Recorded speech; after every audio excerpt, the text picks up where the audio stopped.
we're dealing with the biggest story of the millennium. Visits to planet Earth by alien spacecraft, successful cover-up of the best data, bodies and wreckage, for 58 years. The bottom line is I don't believe the claim of the Air Force that all sightings can be explained. This is the biggest secret in the history of the human race, and particularly in the history of modern government. We are being engaged as a planet and as a species by other beings. The Canadian government is how I actually proved that the U.S. government was covering up their collection of UFO sightings and records. America and Britain have made it very clear to a lot of countries who have the same sort of sightings and the same resources that this is something that they better not let out, not until we say it's okay. If we would get off of this ego trip, this Western scientific ego trip, we would not become the virus of the universe that we are. Nobody really wants us out there. The dependence on oil could be ended overnight. We're being slowly conditioned to understand that there is life outside this planet and that we probably live in a universe and a galaxy teeming with life. I had my own UFO sighting and said, well, case closed. There's nothing like seeing one for yourself to end the debate. I'm absolutely sure that we are not alone in this universe. We invite you now to come with us upon a great and wondrous journey, an adventure perhaps into your very own past, present and future. See and hear the real stories, and most importantly, be introduced to the actual individuals who have volunteered to come forward to speak the truth.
Do flying saucers exist?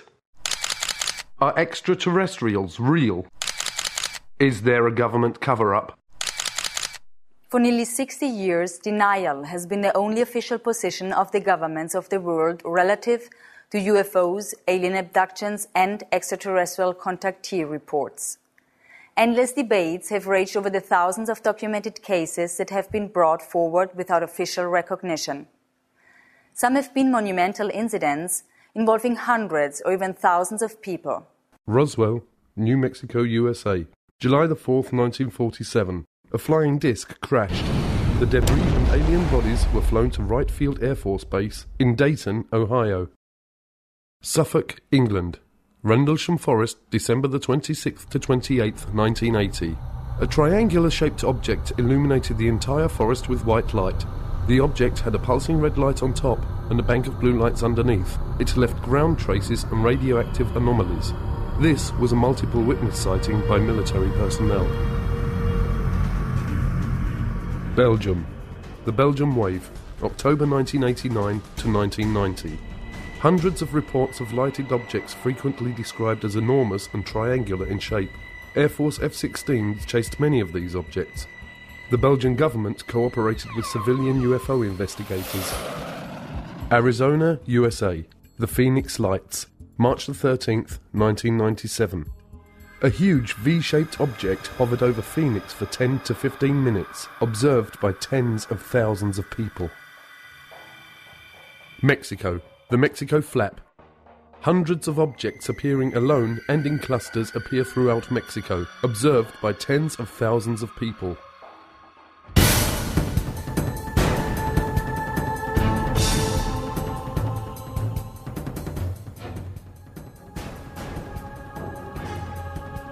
Flying saucers are real. On the Black Vault, you can download documents that prove that the United States Air Force bases have been breached by UFOs, their restricted airspace. that missile silos have mysteriously been shut down due to UFOs hovering over the base. I think you download that and you read it, you conclude, yeah, okay, UFOs pose a national security threat to the U.S. government. And in '52, I was an 8th grader and old enough to read for myself the big scream headlines that July about UFOs flying over the nation's capital and the Air Force planes not being able to catch them. They're there and they're paying attention. Incidents happened in the Soviet Union before it collapsed. Incidents happened all over the northern U.S., ICBM bases, where they came down, hovered over the silos, played hell with the electronics. Pictures were taken. Hundreds of witnesses watched them. It's highly classified. You'll never hear that, except from whistleblowers and big mouths like me. Well, while I was attending Northrop Aeronautical Institute and working for Douglas Aircraft in El Segundo, California, I had heard about George Adamski, and one of the Sunday newspapers, he had his story and his pictures of contacts plus pictures of his ships. Well, I had by that time seen so many during the day and the night that I felt I'd like to go up and meet this gentleman. On the weekend, he would entertain people who would come to see him, military people, engineers, scientists, people from all walks of life. He had taken some beautiful pictures of the scout craft as well as the carrier ships. I went up to see him. He had a 6-inch telescope that he used to take the pictures of the flying saucers. And in using that scope, when I finished, I was just about to take my eye off the eyepiece when there was a blue-white streak that went by, and I jerked my head up to see if I could see it, and I didn't. And I looked at his 15-inch telescope dome, which was a couple of 100 yards from his house. And there was a big flare-up blue-white light, and then it kind of closed back down. No noise. First I thought it was an explosion, but it was a little slower than that.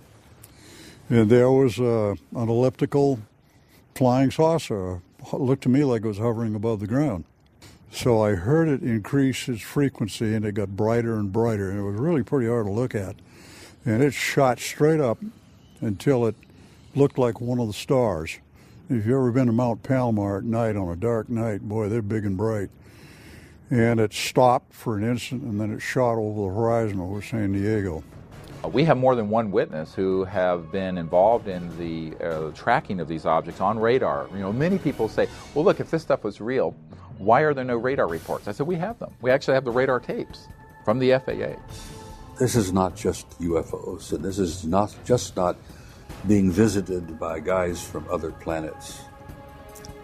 I was to learn later that our security, our intelligence people, our military people concluded and learned we were not merely dealing with interplanetary visitation. We were being visited by guys from other star systems, which technologically, you know what that means. They're not just from another planet like Venus or Mars or somewhere.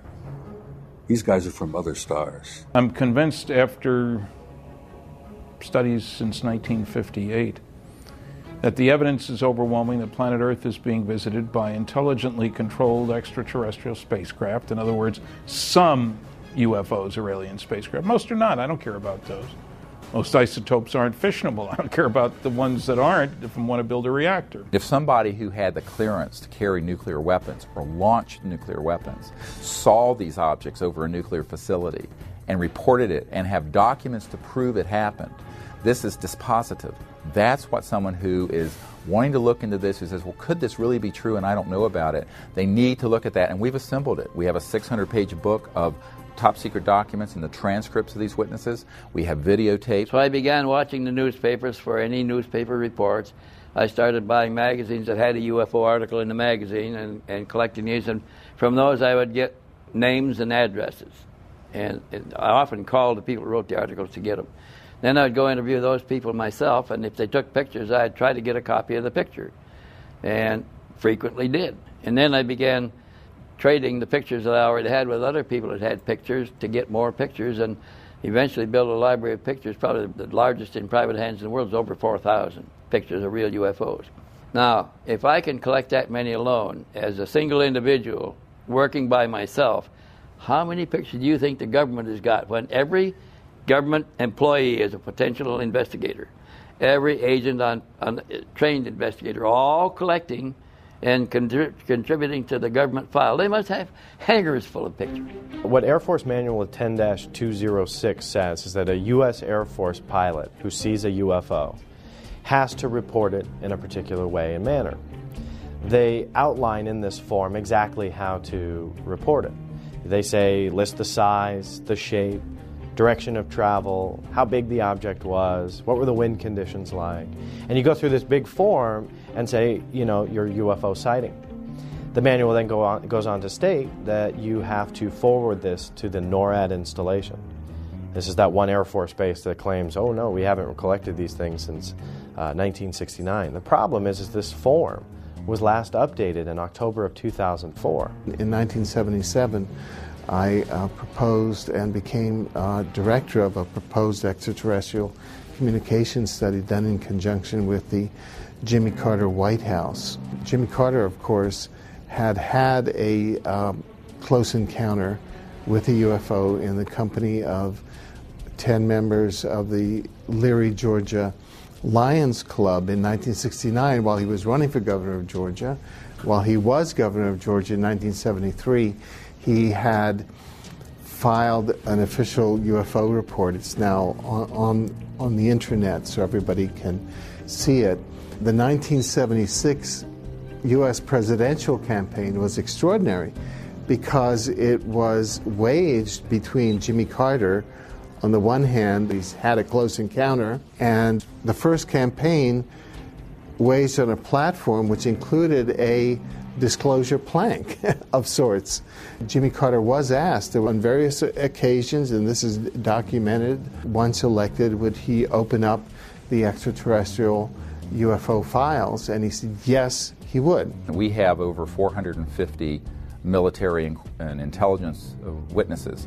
They range from generals and brigadier generals to air traffic controllers and strategic air command personnel in the Air Force to civilian people in the FAA, the Federal Aviation Administration, to astronauts and cosmonauts. And it's an enormous database of people who have up close and personally seen UFOs or worked in those projects in their capacity as a government or military person.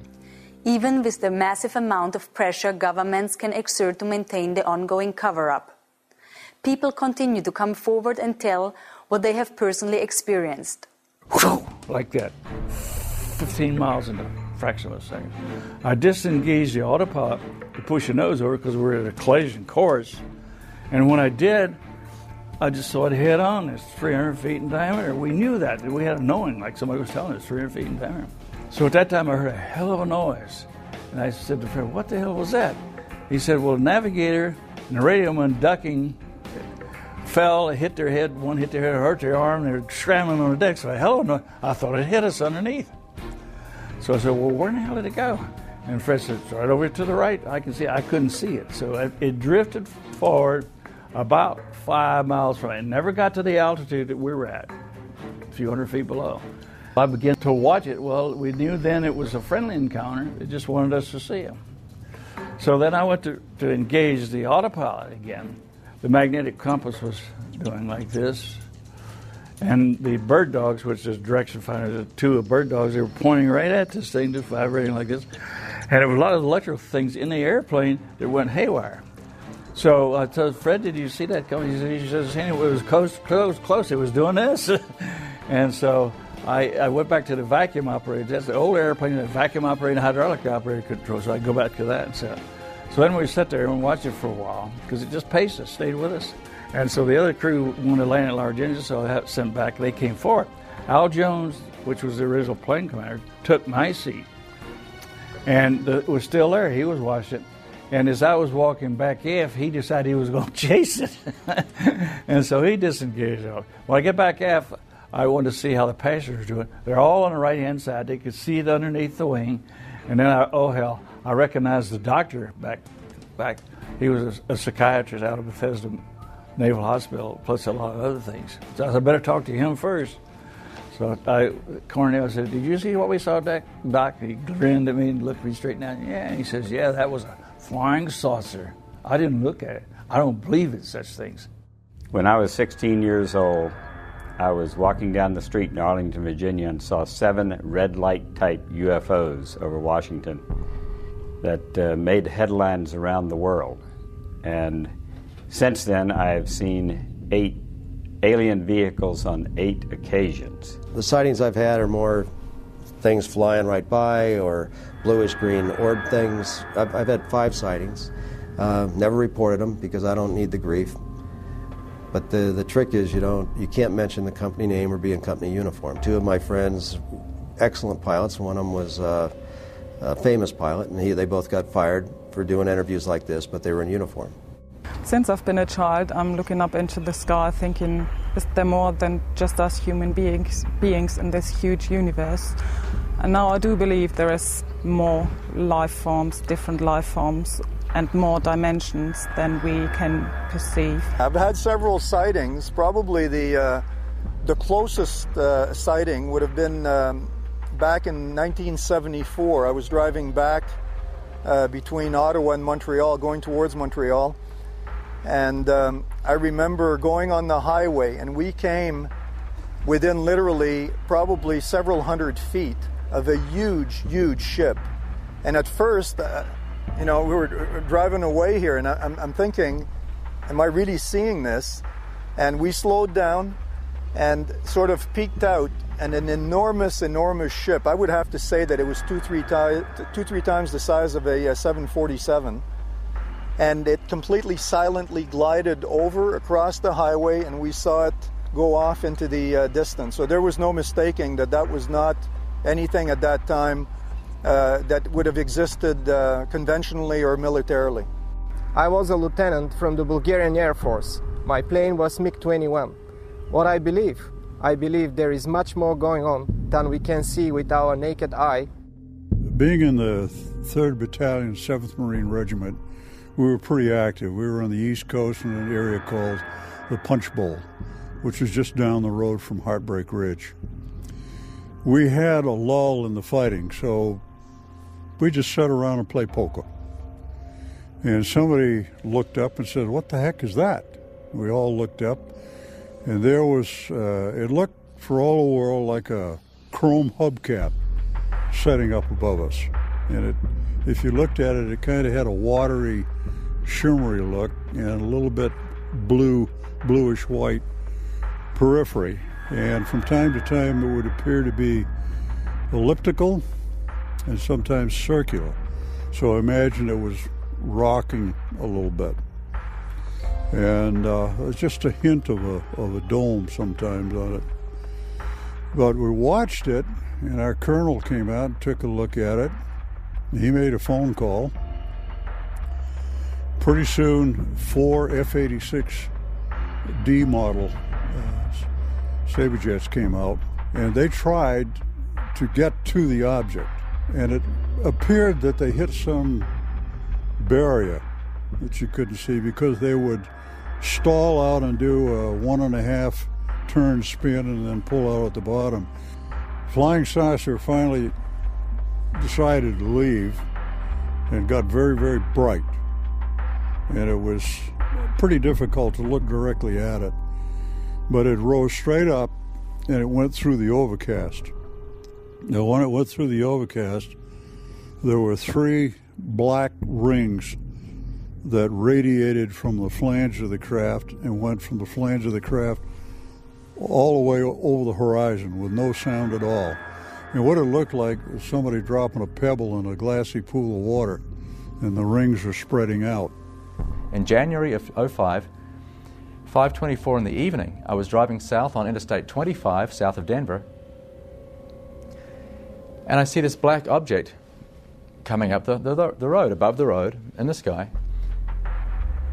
And I thought, that's curious, what is that? As I get close, as we close, I see that it is a solid object. I thought it might have been Canadian geese for a start. I thought it might have been a piece of plastic blown up in the breeze like a kite. But I could see it was a solid object. It was not affected by a breeze in any way. It was flying on a straight course. It looked black. It may have been some color, but because it was silhouetted against the sky, it looked very dark. It looked like a plank. It looked like a board, an oblong shape. It was bizarre. It had a couple of little bumps on the leading edge on one end. I thought, well, if it's just junk, that would be random, perhaps. It certainly wouldn't be symmetrical. And I looked out the other side, and sure enough, it had the identical bumps on the other side of the leading edge. So it was an anomalous object. Could I identify it? Heck no. I couldn't relate to it. It had no sweep back, no anhedral, no dihedral, didn't have any external power plants, no wings or no tail, empennage, flight control surfaces or probes.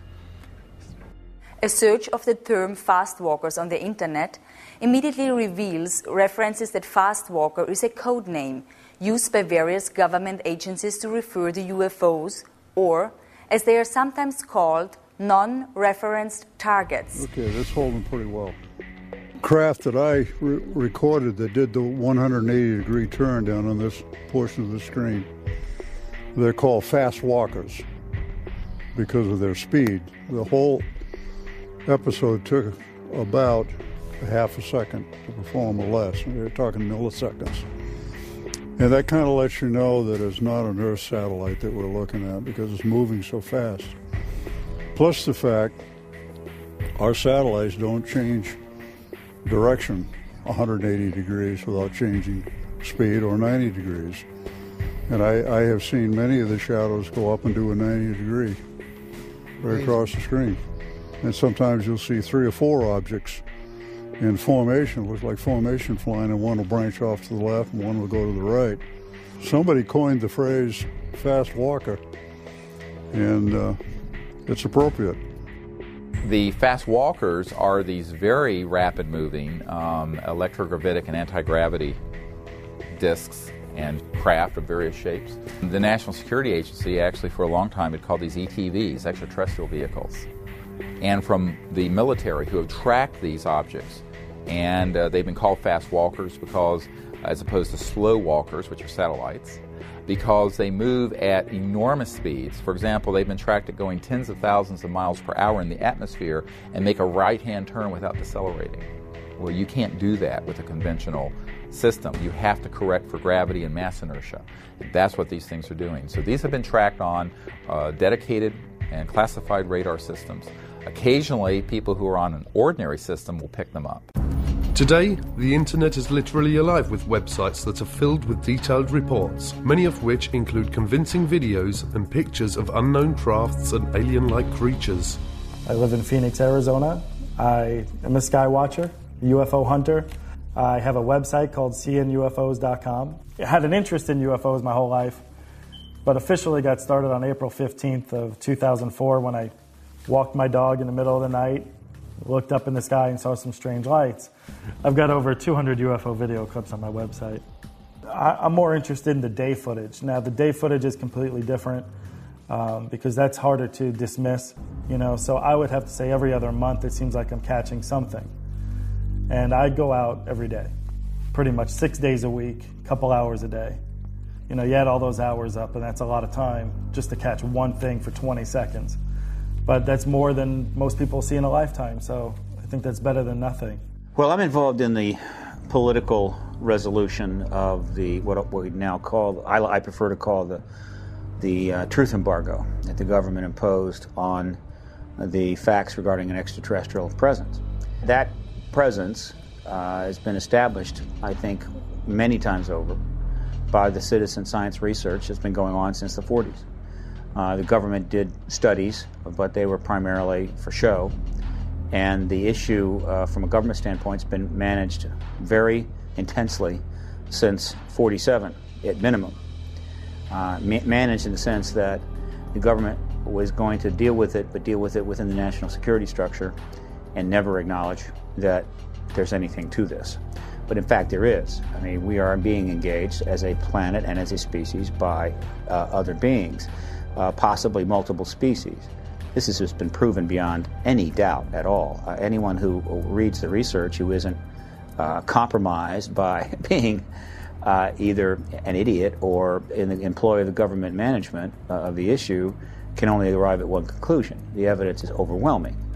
Videotape, daylight discs, nighttime discs, photographs, direct pilot sightings by the thousands, millions of sightings around the world, direct testimony from direct government involvement, and of course you've got an entire contactee body of evidence that's now in the tens of thousands of reports. Now, like never before, astounding events are transcending national and geographical boundaries, currently happening in Brazil and Mexico. Unprecedented UFO sightings are sweeping the entire area of South and Central America. Does the key to understanding UFOs and aliens and their relationship with each of us lay in being able to simply perceive what is in a higher spectrum, like seeing the infrared range or other dimensional frequencies? Images gathered from infrared cameras in Mexico and the special cameras used in Brazil seem to indicate that the aliens and their crafts may in fact be all around us. Jaime Maussan is one of Mexico's foremost journalists. Internationally known and respected for more than 3 decades of journalistic work, his investigations and reporting in the UFO field have made him an icon to UFO researchers worldwide.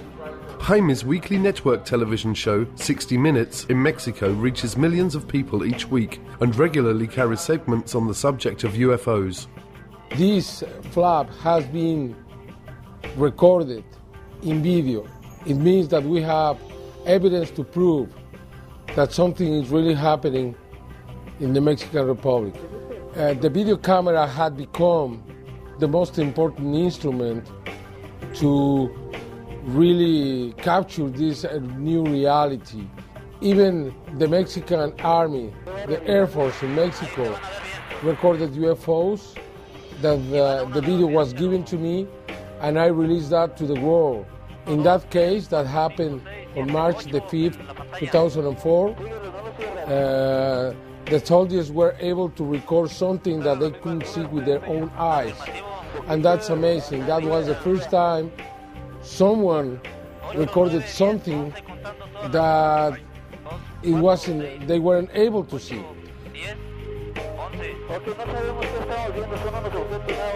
With Jaime Maussan aboard a plane coming from San Antonio to Mexico City, flying over a place called San Luis Potosí to film a UFO, following the plane.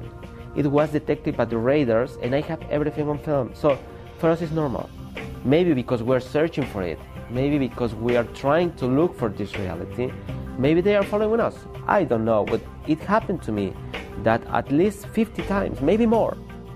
There are objects that we cannot see with our own eyes, but they are there, they are watching us.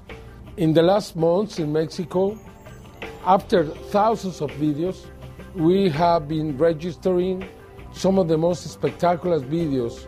You can see hundreds and hundreds of objects making formations and flying together, exactly the same thing that you can see in the military video.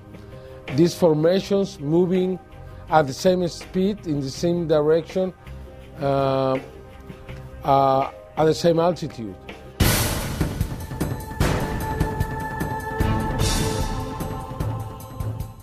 As the more one researches, the more one discovers that literally tens of thousands of very credible people of every age, occupation, and nationality are claiming that they have had personal contact with either aliens or interdimensional beings. Credible researchers now say that as many as 60 different species of intelligent, superconscious beings have been interacting with humanity for millions of years. Physically, they're humanoid. Their skin is as white as a piece of paper. Throughout much of their adult life, they're the same height that I am, 5'11", 6 feet tall. Their eyes are perhaps twice as large as ours. They're typically blue eyes with white pupils, although when they get older, especially the men, their eyes take on a pink shade. Their eyes stretch further around the sides of their head than human eyes do, and their ears and their nose are only about half the size of human ears and noses, and their ears lay back along the side of their head more than a human does. Their lips are not as prominent as humans, and they don't have teeth. They just have ridges because they're plant eaters. They don't eat meat. How can we know for sure exactly how many extraterrestrial races are visiting us or interacting with humanity?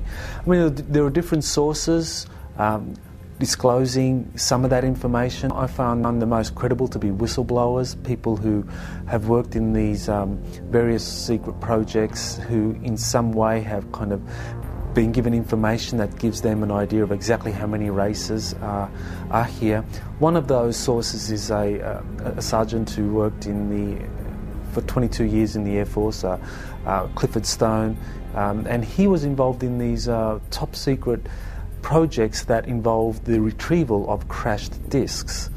And in that process, he was able to get quite a bit of information on how many extraterrestrial races are visiting us. And he came up with the figure of 57. Others have come up with slightly more. Another prominent whistleblower or a former employee of the CIA is John Lear, and he talks about over 60 races that are visiting the Earth. On one night, I saw between 200 and 300 different tall white individuals. There were so many I couldn't count them, lined up along the mountains to the east up along where the ammunition bunker was.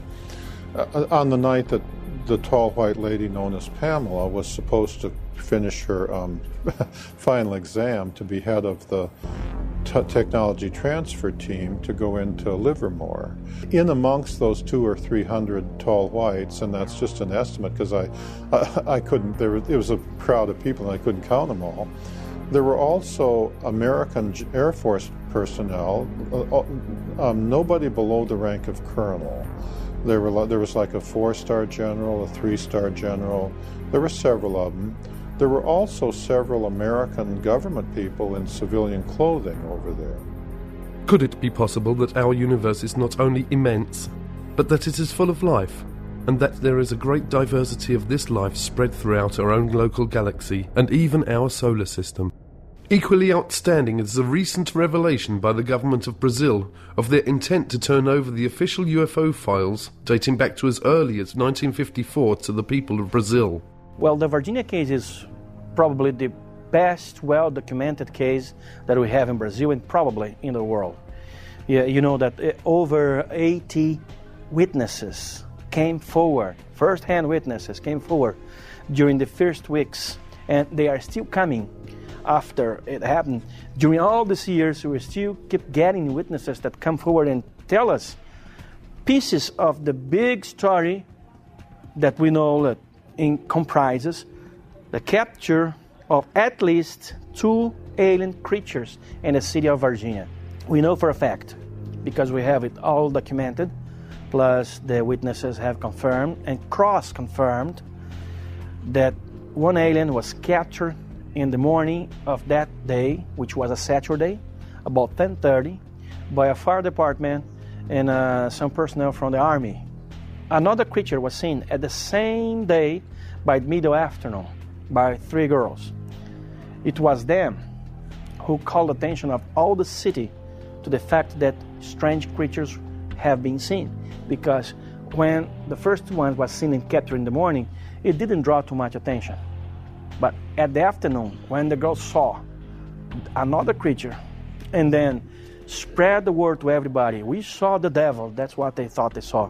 That night of the Saturday, January 20, 1996, that second creature, probably the same one saw by the girls, was also captured by a police troop, a police car, actually a military police car with 2 policemen inside. The one who was sitting in a passenger seat was Marco Elixerezi, and he was lucky enough to be the one who spotted the creature and grabbed it with his own bare arms, bare hands, got back to the car, put the creature in his lap, and took to the hospital. 25 days after that, he died on February 15 of some bacteria attacks, proving that his immunodeficiency system was absolutely destroyed.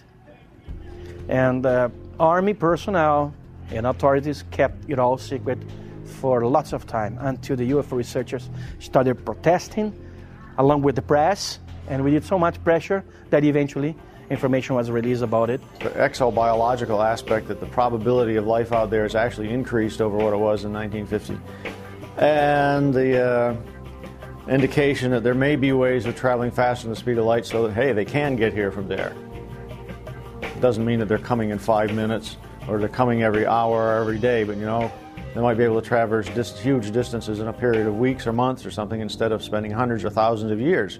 Well, look at the UFO sightings. Maybe they provide the answer that they are here. There was talk in the war room about a study that was underway. And this study became initiated in 1961 as a result of an event that occurred early February in 1961, where a flight of unidentified objects were flying from the Soviet sector to the east over the Warsaw Pact, toward the west over the NATO lines. These objects were very high, they were very fast, they were in formation, they appeared to be circular in shape, and they were obviously under intelligent control. They came in a formation of what appeared to be almost 100 of them. And they flew in formation at a high rate of speed from the east over NATO, over the Channel, southern coast of England, where they turned, flew north, and disappeared from NATO radar over the Norwegian Sea. We found out that the Soviets had gone on alert, the Warsaw Pact had gone on alert because they picked them up. All of our Air Force and radar sensory devices picked them up. NATO thought those objects belonged to the Russians. We found later that the Russians thought they belonged to us. Both forces were to find out later that they didn't belong to any of us, that they belonged to somebody else. And of course the big question is, who the hell do they belong to? Who are they? What are they? Where are they from? They demonstrated incredibly high technology. There were not jets. There were no contrails. They were circular. They were metallic. And they were in formation. They moved, obviously, under intelligent control. NATO SHAPE, Supreme Headquarters Allied Powers, initiated a study in 1961, which was underway when I arrived in '63, to determine what the hell these things were. Some experts now claim that societies exist in our universe at every conceivable level of social and spiritual development. Societies and civilizations that express themselves in countless manners of physical forms and spiritual ways. Have great wars and conflicts occurred within our own solar system? Does our true planetary past include rebellions and disputes that have raged throughout our heavens? In our distant past, have massive spacecrafts rained destruction down from the heavens, ravishing continents and destroying advanced civilizations? Genesis 6:1. When men began to increase in number on the earth, and daughters were born to them, the sons of God saw that the daughters of men were beautiful, and they married any of them they chose. The historical record is plain. This has been a phenomenon that's been around since our recorded history. The Vedas, the Hindu Vedas, which are among the oldest writings in the world, talk about the flying Brahmas and how that they were used to launch weapons and blow up cities and all this stuff. Again, we've got Ezekiel, and it just goes all the way back. So they've been here all along. If their game plan was like an Independence Day type invasion where they're going to blow up everything and eat everybody or whatever, it would have happened long before now. My main question was, is God out there too? If God's on this planet, is he out there too? And those questions were answered by reading the Bible. And that really set me on this journey to understanding the abduction phenomenon. What is the reasoning for this? Who's doing this? And all of those questions that we all ask. We think of aliens and we think of angels as, divine beings that we have no idea of and we don't see, we don't communicate with on a daily basis. But it is not only the Bible and other holy works that are filled with references to UFOs and extraterrestrials. Drawings, paintings, stone carvings, and even coins reflect strange humanoid-like creatures and their flying crafts. Serious researchers now say that the real question is not whether there are abductions occurring, but are there abductions to help or to harm us? And the Greys were authorized to, sort of like a Noah's Ark, to develop a full genetic and DNA bank of all flora and fauna on this planet so as to replant it centuries down the road after the catastrophe. Can you imagine any president, whether it be Bush or Clinton or whatever, standing before the public and saying, yes, I am aware that we have this joint program with some aliens to upgrade our biological computers, to build better bodies to house our souls in future incarnations. They can't talk about things like that. He wouldn't be able to do the job we hired him to do. What we know of the reptilians by a number of abductees, contactees, and also whistleblowers is that there seems to be a lot of evidence supporting the existence of this race of beings on the planet for thousands of years. In other words, that we might consider them to be an indigenous Earth species, an advanced non-human species that has lived on the Earth for thousands of years and actually may have played quite an important role in the genetic manipulation or engineering which supposedly has happened when it comes to humanity. There are various groups and individuals, species, who from time to time come and visit this planet, zoop around, and I think that to try to ascribe any one particular motive to them is tantamount to us looking up at the air at a Boeing 767 aircraft and saying, are those people good or bad? You know, you just can't ask that. It's a group of people, a group of intelligent beings. Some of them are good, some of them are not so good. But I will say this, I don't think there's any reason for great fear and anxiety. Most recently, 2 new terms have emerged that also describe human-alien interaction. The most widely used is the word experiencer for those who have had some sort of experience, good or bad, and participator, which has been coined to explain the cases where the individual may have been an abductee originally, but has transcended that situation by now volunteering to participate with his abductors.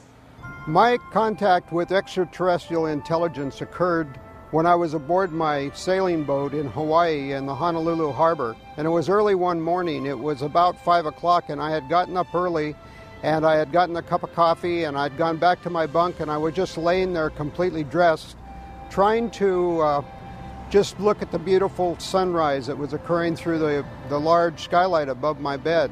Then suddenly the most incredible energy enveloped me, and the whole room began to like glow and glisten, and a beautiful woman materialized right next to my bed.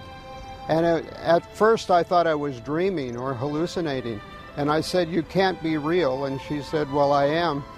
And I said, "Well, why are you here?" And she said, "I'm here as a representative of a group of friends that want you to come to a briefing." The room was lit up completely, but my eyes were closed. I knew somehow not to open my eyes. There was something telling me, don't open your eyes because you won't like what you're going to see. Eventually, I did open my eyes because I could hear noise in the room. There was like scuffling on the floor. I opened my eyes.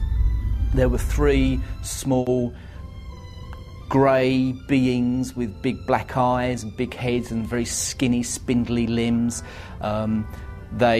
They pulled me up out of the bed, and then with one behind me and one each side of me holding my elbows, walked me towards the window. And I'm thinking, well, the windows are closed, guys, so you better open them before we go any further. So there was this rationality and irrationality going on at the same time. I boarded what could be called a saucer. It was some type of an interdimensional vehicle that took me to the briefing that was occurred on a planet, the local planet here in our system. It was Jupiter. And the whole planet just radiated with the energy. And I spent time there with these incredible people or beings, and I got a glimpse of mankind's destiny or future as it was possible. And as we approached the window, I closed my eyes. And as I did, I felt this stickiness. It was a stickiness and a feeling of something being pulled very slowly across my face. It wasn't painful, it was just very, very weird. I opened my eyes because I felt cold, I felt wind on my face, and I was aware that I was now floating outside of the window, 3 stories up, looking down at the car park with a very bright light above my head. I couldn't really see what was above my head. I was just aware of this very bright light. One little grey on each elbow. I was aware of them, and we floated up into the craft. And people have said, well, then you were abducted. And I said, no, I went very willingly. And they've also asked, how can you tell if you were to meet an extraterrestrial? And I would have to say the energy field, because when they're in your presence, they absolutely resonate at a frequency that's so much higher. And it can only be described as, dealing with them could be described as ecstasy. I had been taken in the middle of the night while I was asleep, and I was asleep through the whole thing until all of a sudden I felt some pressure going up my nose. And it startled me so much that I opened my eyes. And when I opened my eyes, I saw this large-headed being with gray skin, large black eyes, and small other features that was looking down at me. And he had long fingers that he was using to hold this instrument that he was using to shove up my nose. I feel knowledge is power. And someday, maybe next week, maybe tomorrow, maybe 5 years from now, we're going to get all of the proof we need that somebody exists. Hey, an ET might show up and I might actually get an interview. The point is that the more we know about this subject, then less legend can take over. If you see a craft hanging near you, don't get out of the car, don't stop the car, don't see what's happening. If you see one coming towards you, you don't have to be an abductee if you don't want to be. They go away, evidently. We have tens and tens of people telling us, said, I don't want to do that anymore, and they let them go. What we call abductions, or certain categories of abductions, took place as a result of an authorized genetic upgrade of the human race, trying to get us out of our warlike ways and ecologically ecocidal ways. The indigenous reptilians seem to have a very strong interest in the biosphere of Earth being stable, that it's not jeopardized unduly, and some who have kind of analyzed what the reptilians have been doing or had some kind of interaction believe that this is because the reptilians view humanity as a resource, and they don't want that resource to damage itself or damage the biosphere. They had about 18 scientists that all had been working on the project, various stages of the project, gathered around a big oval table in the Los Alamos headquarters with Edward Teller, the head of the Atomic Energy Commission, sitting at the head of the table. One of the aliens on the opposite side of the table from my engineering friend put in a white shirt and slacks so he would look less alien, but he still had his alien bigger head, bigger eyes, black eyes. And he was sitting in the conference, and the only people that he could understand everybody else because he was telepathic. And the only way he could communicate, though, was the signs that he had developed with my engineer friend to answer the question. But here's a man, an alien from another planet, sitting in a conference in 1968 in Los Alamos headquarters on the progress of learning how to bridge the gap between the alien technology and ours. They were going to suggest to the American generals additional technology exchange projects, and I think they were using me as the test guinea pig to take me on board the scout craft, and then they could test my reaction to what I was impressed with and what I wasn't with. My life changed, and I was never ever quite the same. So the study itself was not as complete as it could have been. They concluded what they wanted to conclude. One, there was not a threat involved. Two, they weren't the Soviets.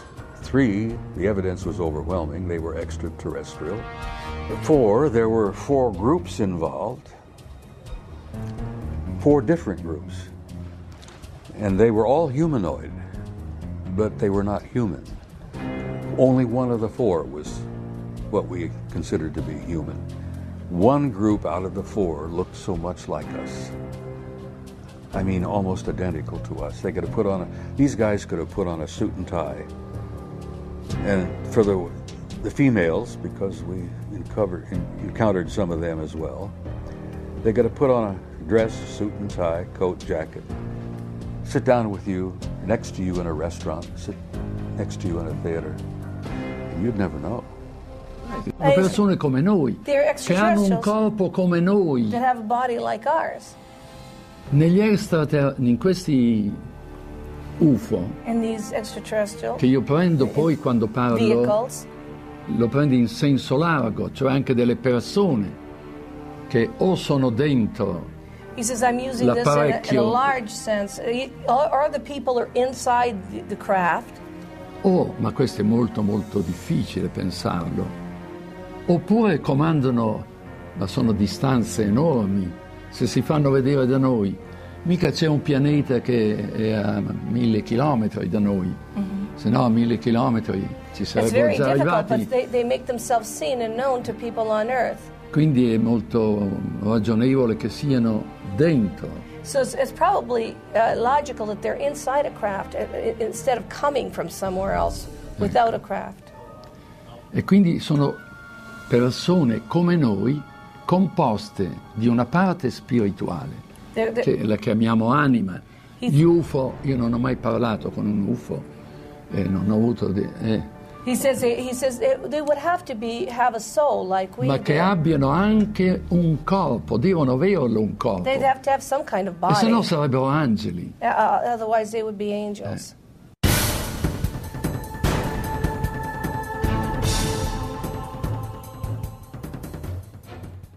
How can countries, one of which actually borders with the United States, be having UFO visitations by the hundreds when other major nations of our world insist that they are not? And even more importantly, how can these countries' governmental policies, both official and otherwise, be that they never have had UFO or alien contact? The only logical explanation is in fact that governments are willing to lie. For the past 9 years, I've been researching into the United States government files on what they have on the UFO phenomenon and all sorts of different conspiracies. And I've reached 183,000 pages of government documents on the internet. There is a political block, what I call a truth embargo, instituted by the government, that they are not ready to formally acknowledge this, quote, presence. Anything that involved absolute proof, like hardware and bodies, was siphoned off completely into another track. They just can't allow information to come out overnight so people would be perturbed and actually demand that something be done about it. They stonewall it, deny it, lie about it for, 30, 40 years, and then finally just announce it as if it's fact, and everybody goes, yeah, okay. It's clear we're dealing with a cosmic Watergate, meaning some few people within major governments have known since at least July 1947, when 2 crashed flying saucers and several alien bodies were recovered in New Mexico, that indeed some UFOs are alien spacecraft. The government set up Project Blue Book, the Air Force did, in order to investigate this subject on you might say, a low level. Researchers, mostly regular citizens, have proven without a doubt there's an extraterrestrial presence. We're being engaged. The evidence is overwhelming. And in some cases you can actually point to where the Air Force explanation completely contradicts what's inside the sighting report itself.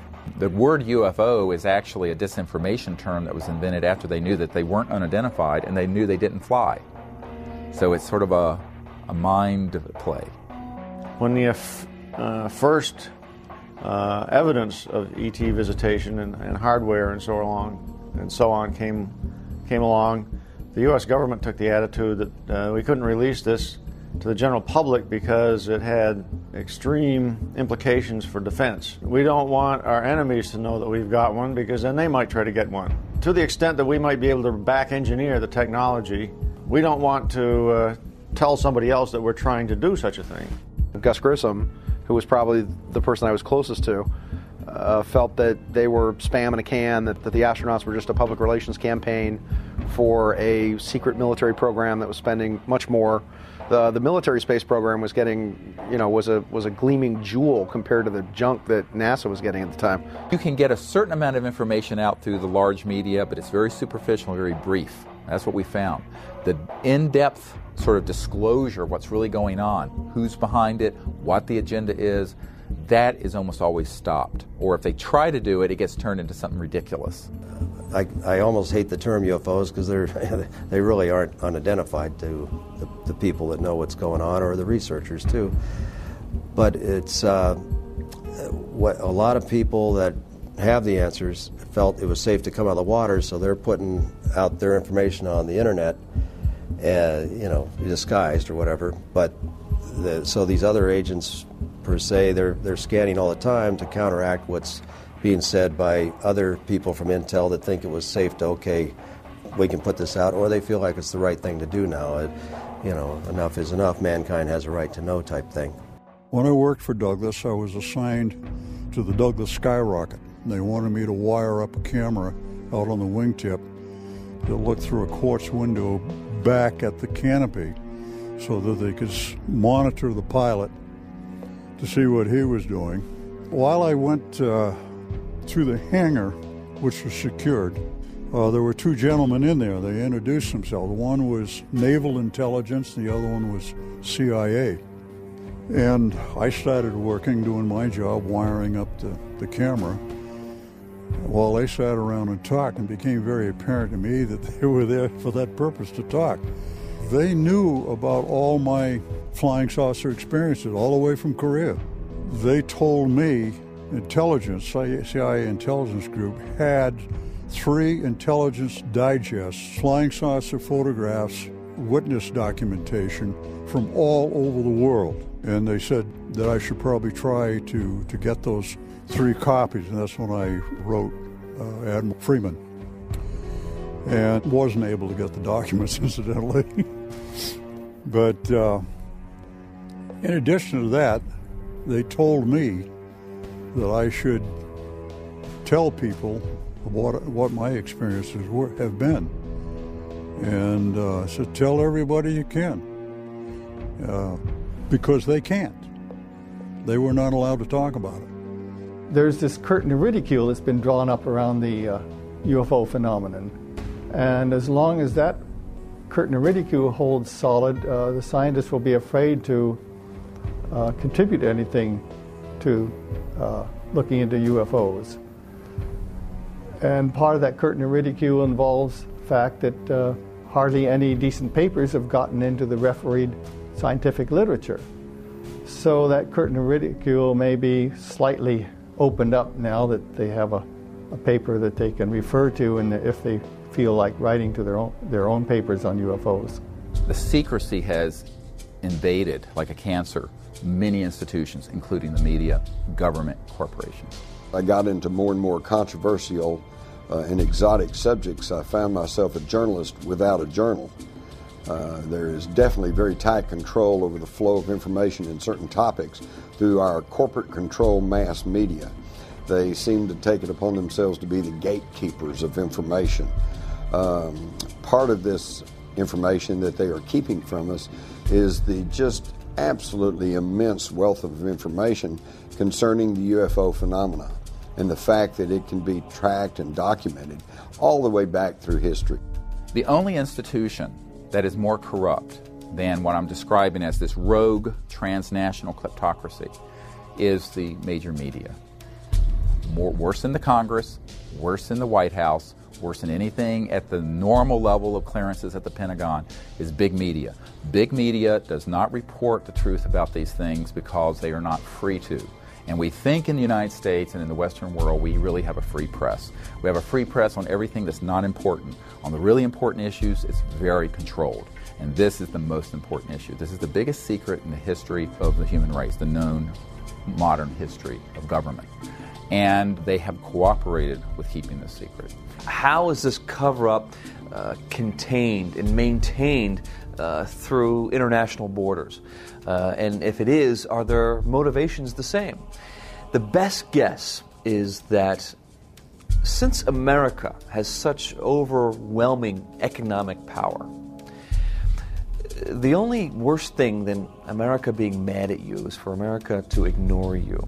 There are so many countries, economies depend on America that I think that they take their orders from America in some ways. When it comes to the cover-up, I think that's one of them. The U.S. government is not only pressuring Brazilian government, but it's making pressure over almost all countries that are somehow aligned, politically aligned to the United States. Now, all South America, except maybe for Chile and Venezuela, who has Chavez, who's a rebel, all the rest of Latin America is very aligned to U.S. politics. So all these countries will do just exactly U.S. president tells them. It is keep this under wraps. Recent media polls show that over 100 million people in the United States alone believe that there is some form of extraterrestrial life. 45% believe that the Earth has been visited by extraterrestrial beings. Nationally known journalists continue to turn a deaf ear to the public's demands for true investigative reporting on a daily basis, accepting instead the dribble of denial from numerous government agencies as fact, while refusing to interview the legions of researchers who have made serious scientific investigation of UFOs and alien contact their life's work. What else are the governments of the world not saying? What if there is positive proof that UFOs do in fact exist? What if that proof has existed for years, but has been hidden neatly within the fabric of a system of lies and grand deception?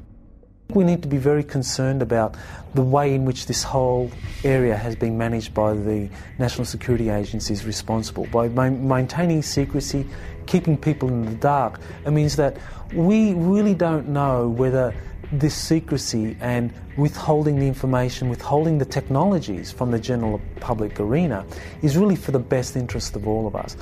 The problem has been since the early 50s, and I have the government documents. The United States government has instituted a policy of denial and control over the information. Nothing happening there, folks. Nothing happening there, folks. And if somebody persists in saying, but I saw it, then they're ridiculed.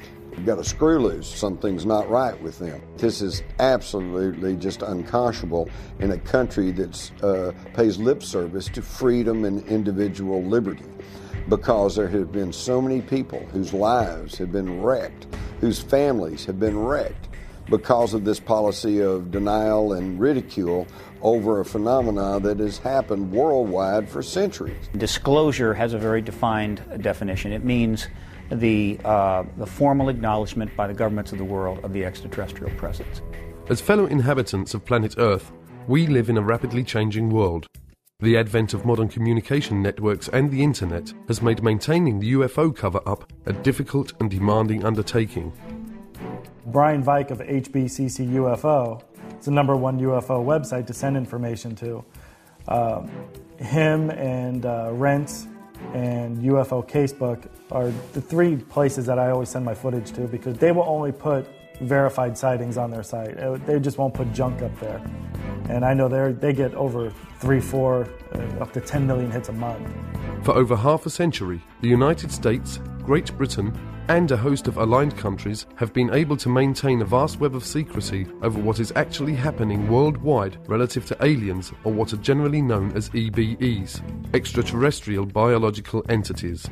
But that is rapidly changing, and disclosure the lifting of the truth embargo, is now taking place. I'll be getting over 500,000 hits this month, but the interesting thing about that is that a couple of thousand of those hits each month are from the military. As far as sharing information on the internet, that is the best way to do it, and probably the safest way, only because I know I've sent DVDs to people and they haven't received them. And I would email them and say, look, I'm going to send you a DVD. Can you analyze it for me and let me know what you think this is? And 2 weeks later, they'll email me and say, I never got it. I'm just waiting for that day when they come knocking on my door and want to talk to me about it. But until that day, I think they know who I am. I think they know we're here. I think this is the way it's going to be done from here on out. Because the military definitely doesn't want to talk about it anymore. Because everything at night to them is a flare or an airplane. On the contrary, we have all this evidence that shows otherwise. Like the dawning of a new day, the internet is quickly sweeping away the darkness.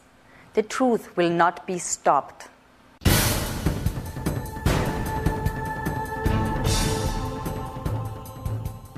We're in this strange reality, which we're caught between two worlds, between two paradigms. And the bridge between, or the door between these two paradigms is what is now called the disclosure event. Recently in Washington, D.C., a press conference was held in conjunction with an international event, the X Conference, where a panel of eminent scientists and researchers broke the silence and spoke out and called for a full international disclosure and an end to the truth embargo relative to UFOs and extraterrestrials. If I was an in-the-know person, high up in government or finance, and I knew about the extraterrestrial issue, and I knew about sequestered technology, and I knew what it could do when it was released, my position would be this. Let's keep that technology under wraps as long as possible while we sell as much of the rest of the oil as we can for as much as possible. And then we'll take that money and we'll use that to own the extraterrestrial technology, right? The point is, there's always people in the know and out of the know. Sometimes it's about stuff, and, you're in or you're out. But there are some things you can't have the in the know and out of the know. Basically, what we're calling on today is for the government of the United States to take the issue of extraterrestrial life, where it has been stuck in conflict and for the last 60 years, and take it out of the military intelligence agencies and put it into the Department of Education and the scientific departments where it belongs. Take it out of the threat scenario agencies where it is funded as a potential threat, and put it into the opportunity agencies where it is funded as a matter of education and advancement of knowledge for mutual benefit. There is an overwhelming mass of proven, real government documents that have been released largely through the Freedom of Information Act that show decades of, for example, airspace violations, very sensitive places by objects doing what appear to be the impossible. We have these documents from the 1940s, we have them from the 1950s, we have them from the 1960s, 70s, 80s, and beyond. So these airspace violations continue. They are provocative, they are at times seemingly confrontational.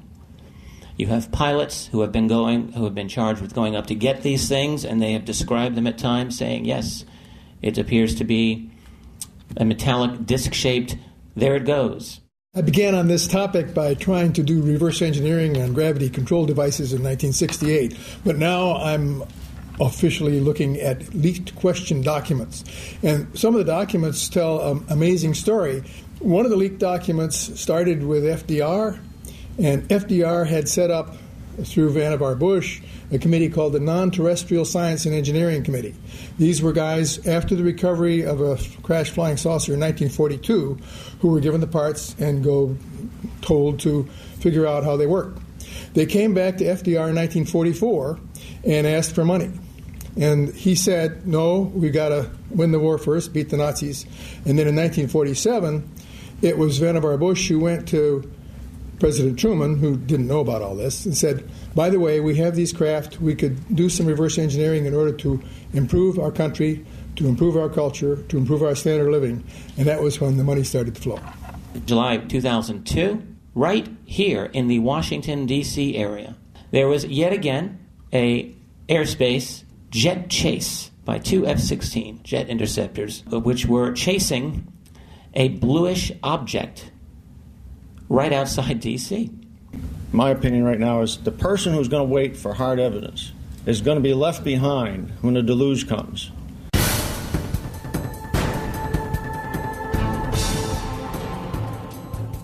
Exopolitics offers a bridge out of the permanent warfare state, the permanent warfare economy, out of the permanent warfare industry, into transforming the permanent warfare industry into a cooperative, peaceful, space-age society, integrating with universe society. So I began to look outside of the kind of conventional sphere. I began to explore theories for what it is that really is driving international politics. And so then I came up with this area of an undisclosed extraterrestrial presence that is kept from the general public. So that really did help me understand what was going on and what is driving international politics. What's important is the structural blinders and the structural belief patterns and the structural paradigm. If the exopolitics model can come in and establish itself as the dominant paradigm, such that structurally within academia, the Earth is no longer flat, it is now round. Intelligent life no longer ends at the geostationary orbit. The universe is now highly populated. It's that sort of sea change that we need to unleash the huge public investment and private explosion of creativity and cooperation to turn our spaceship around to be able to survive the environmental pressures that are coming now, which have been the result of the embargo that we've been under.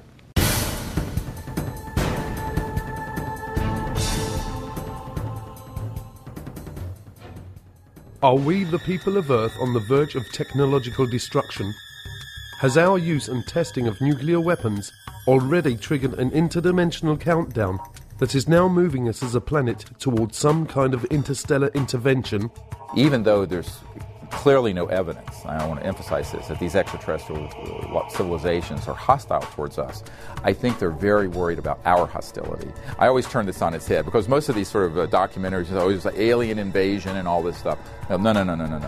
The issue is that, if they were hostile, we would know it by now.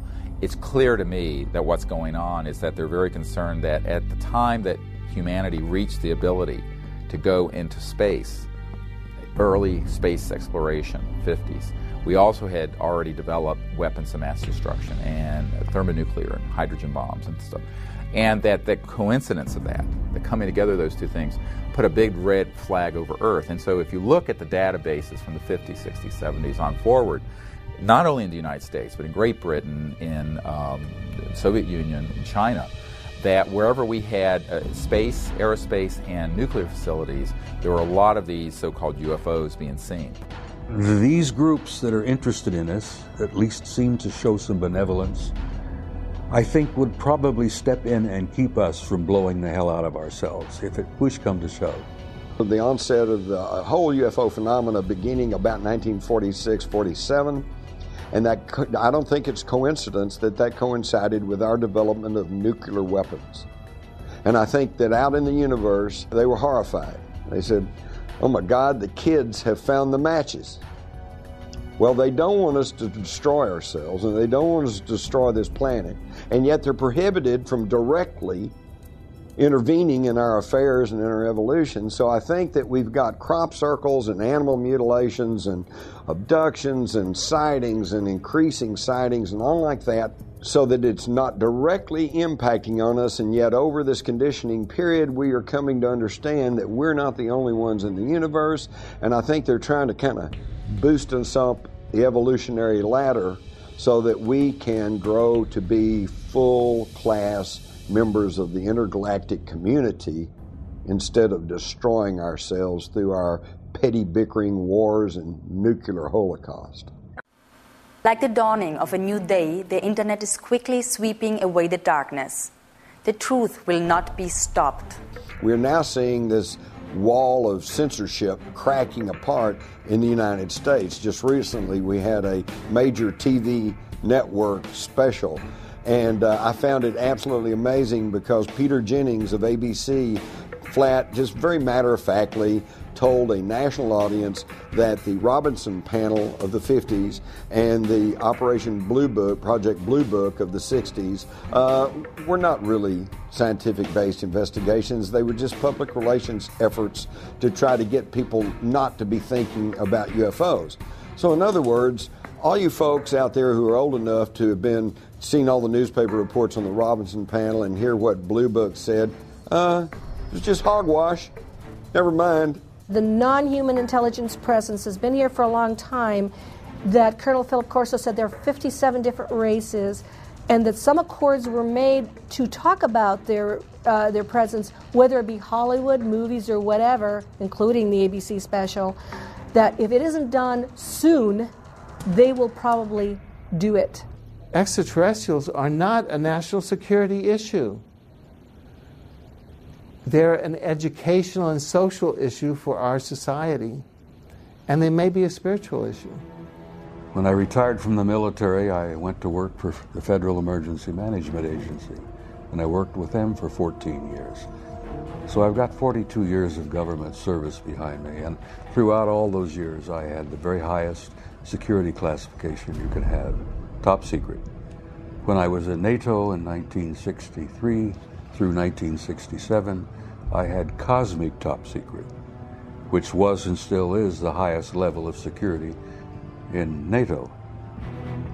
That's how I got involved in this crazy UFO field. Through the 50s, and 60s, and 70s, we referred to aliens as extraterrestrials. But now that science has been catching up with us to a certain degree, we have changed our definition of an alien. It's probably more accurate to call them extra-dimensional beings, because that would explain their ability to traverse vast distances. They operate in more dimensions. I mean, even the current theoretical model of the universe is upwards of 30 dimensions. So we're living in a multidimensional universe, and so it's not uncommon to theorize that we're going to encounter beings that operate in more dimensions than we do. And that would explain a lot of the phenomenon related to UFOs, how they're able to appear and disappear, move very fast, do all the things that the ETs go, walk through walls, have remarkable psychic abilities and communicate telepathically. It would really go a long way to explaining the phenomenon surrounding it. What looks like magic to us can really be explained through extra dimensionality. Are any of us really prepared for the kind of paradigm shift that would come with not just disclosure, but with contact and communication with intelligences from other worlds? Is it possible that as a species we have reached the point that our minds actually filter and generate acceptable constructs which all too often become our day-to-day realities? There is so little of your reality that is really based on truth that it's just stunning. Ho sentito dire che ci sono altri mondi abitati. I've heard that there are other worlds that are inhabited. E Padre Pio rispose: And Padre Pio answered, e che vorresti che solo noi, in questo piccolo pianeta che è il nostro mondo, amassimo Dio, ma ci saranno tanti altri mondi nei quali ameranno il Signore. Would you believe that it would just be our tiny world that would be giving glory to God? There has to be many more worlds, many more planets that exist with inhabitants that would be giving glory to God. It is not just us. If I told you that the very nature of the moon and Mars and most of the planets in the solar system is being kept from you for specific reasons, to make you think that you're completely alone and that these planets can't be colonized. Back in the 50s, the big question was, do they come from Mars or do they come from Venus? And by the 60s and 70s, we had gotten a little more sophisticated in our intellect and our thinking, and the question became, well, do they come from Alpha Centauri or Zeta Reticuli 4, you know? Well, and then now we're up to today, and we've got even more sophisticated, and now the question is, do they come from another planet, or do they come from another dimension? Or are they perhaps time travelers? Do they come from another time, okay? And in my study of all of this, I have kind of come to the conclusion that the answer is yes. The more you know about this field, it becomes almost paralyzing, because the more you know, the less you know. The more you know and the more open-minded you are about this, the more you realize that every answer you find just leads to 1,000 more questions. Vast sums of money are being siphoned through these different agencies into the coffers of the CIA, which then forwards this money on to the DOD, and this money is funneled through the DOD and goes into the black projects which the DOD has direct oversight over. So the CIA is kind of like the bagman. It collects the money, it goes to the Department of Defense that actually administers how this money is going to be spent on different black projects. So the size, how much are we talking about? I think the best indication for just how much we're talking about here are the auditing irregularities that the Inspector General of the Department of Defense has himself identified. He identified in 3 years, it was 1998, 1999 and the year 2000. In those 3 years, he identified on average $1.7 trillion could not be accounted for in the Department of Defense budget. In other words, this was money that was being moved around in ways that could not be accounted for. And I think what that indicates is the true size of the black budget. We're looking at an infrastructure that is funded by as much as $1.7 trillion a year. Now, when you consider that the whole Department of Defense budget officially is just over $400 billion, we're talking about a vast infrastructure that is 4 times greater than the entire Department of Defense budget. As Jack Nicholson would say, you can't handle the truth. Is it possible that ancient and secret societies exist that have always had the real but hidden information? And have they, as a result of their ongoing familial knowledge, been manipulating and governing virtually all countries down through the centuries? Researchers point to the Illuminati and the power elite and their use of propaganda as carried by the mainstream media. Many believe that these powerful few actually control almost all information by implanting false knowledge and beliefs into our human collective reality. Essentially everything that you would want to know has been covered up. From the electrogenetic magnificence of your DNA being a spiritual antenna to the Creator, to the most amazing Pythagorean mystery school mathematics that is essentially freeing to humanity, in essence also very, very clear that everything in our world is a divine creation, and as the math is the expressive tool of the Creator for creationism. The United States government, the leader of the free world, is totally controlled by a wealthy oligarchy, a small handful of people that are just super rich.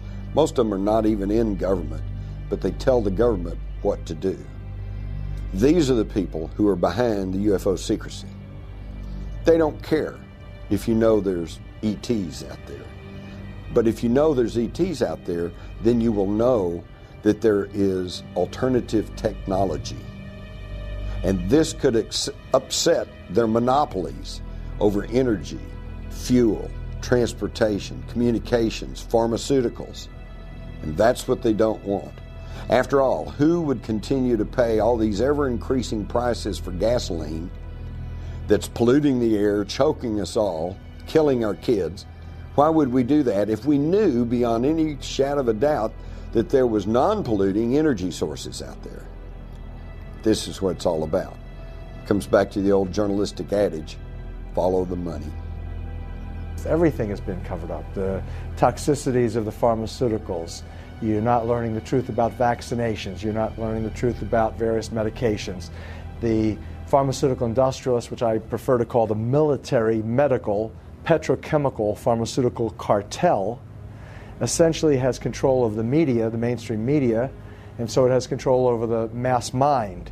And as a result of those powers that they assert, people are not given factual information upon which to make informed decisions. They're given propaganda, and as a result, the choices that people are making are genocidal. And I say genocidal with a strict definition, meaning the mass killing of people for economic, political, and or ideological reasons. And those pharmaceutical industrialists are intimately connected to those people who wish to control populations. They've published the literature, what their intent is, not only how best to control populations, why populations need to be controlled, but ultimately affecting the technologies that are in place to do just that. Currently, 50% reduction in general of the planet's population that has been targeted for elimination. The disclosure project's oriented towards putting together credible government documents and these witnesses so that there is an undeniable case made that this is real and not fictitious. It started really in early 1990s, and after I had briefed the President Clinton's first CIA director on this problem, it was made very clear to me that the executive branch of the U.S. government did not want to do this because, I'm quoting, the president was concerned he would end up like Jack Kennedy.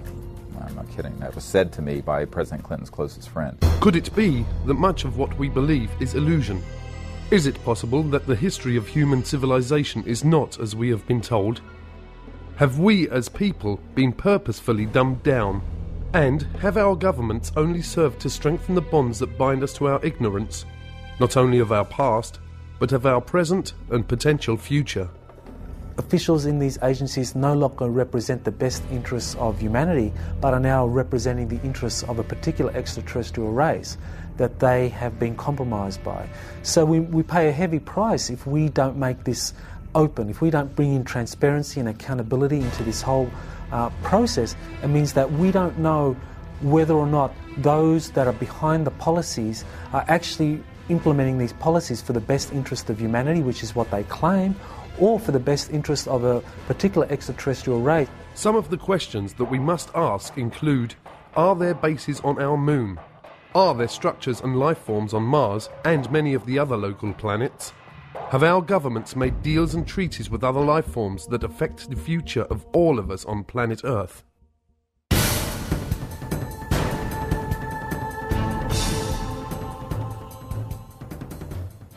These people will continue zipping through our atmosphere, checking nuclear plants and so forth and so on. They have never been hostile. They pose no air security problems, whatever.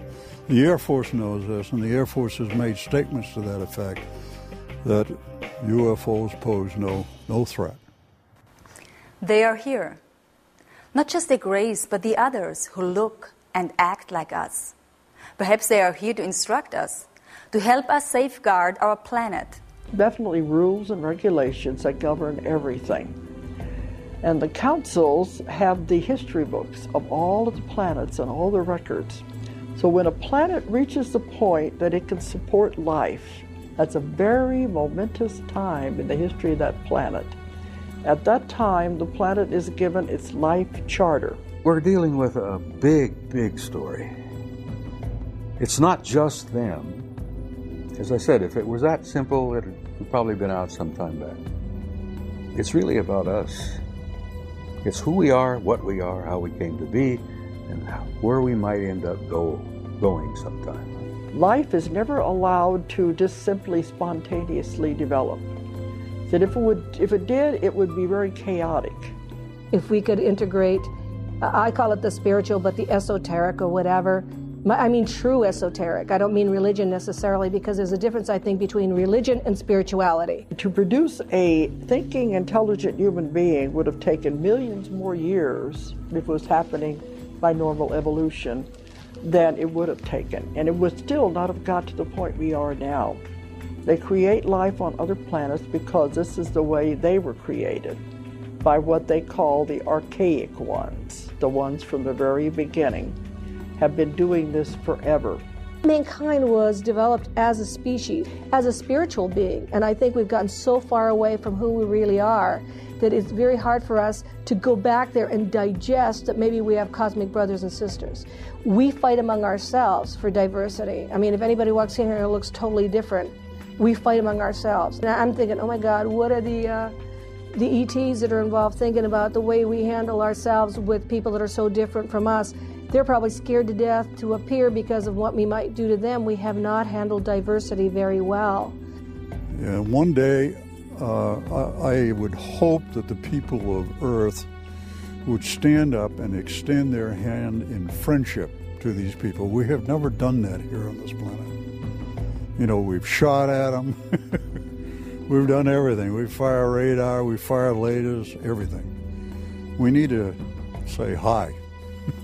There are other extraterrestrial groups who are human-looking, such as the Pleiadians, the famous Pleiadians of Billy Meyer and others, and they are much more intent on trying to assist humanity to become free of this kind of manipulation from other races that really try to use humanity as a resource. Let's think about it. You can't say, whoopee star kids, these wonderful advanced children have been transformed by contact from people from the stars, when in the same breath you say there's no such things as UFOs. The question of UFOs and extraterrestrials, most people just think is something entertaining.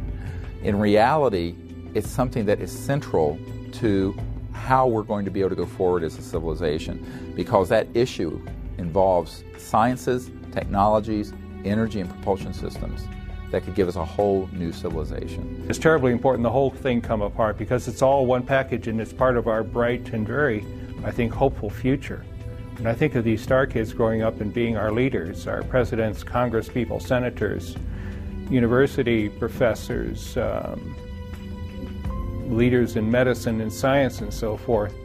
I think what brilliant and expansive future we're going to have, but we have to get from point A to point B, and this cover-up is just stultifying us in a very painful way. Is it possible that an intergalactic federation exists, and that this collective of different member beings are in the process of offering the people of Earth membership in a federation of planets? Most importantly for all of us and our children, some of these researchers say that acceptance of their invitation to Federation membership would end all war, starvation, and dependency upon fossil fuel-based energy systems for our entire planet. Part of the problem with the UFO cover-up coming apart, you've got to uncover the whole thing at the same time. You can't half uncover. And people who try to only look stupid. Degli extraterrestri le fanno per noi specialmente. But they're doing it for us. They are praying for us. Siamo la categoria più bassa che esiste e allora abbiamo bisogno di preghiera. We are the lowest of the category in the evolutionary scale. Gli extraterrestri He really believes that humanity is the lowest of the category of the evolutionary scale, with all the proof that he gave you of the ecological problem, of the war problem, of the choosing evil problem, and all that. This is his belief system. We all have a responsibility to find out what the truth is about something like this. And it is, people have to take responsibility for looking into what the truth is. We've put together the means for people to do that. Now people have to take the initiative, and we need all the help we can get. I would ask people to help us network this to anyone and any institution that can help. The reason this is so critical is that we've reached a point in our civilization where for us to go forward as a people, we're going to have to end this kind of illegal secrecy. And we're going to have to allow this information and these technologies to get out and begin to fix many of these large problems. I've always believed our destiny is in the stars. That's a hope that I have, that generations yet to come will travel out there and will become a part of that community. That's a dream that I won't live to see, but it's a dream I hold dear, that we'll make it, that we will survive as a species, because I think we've got some, I jokingly say, we have some good friends in high places.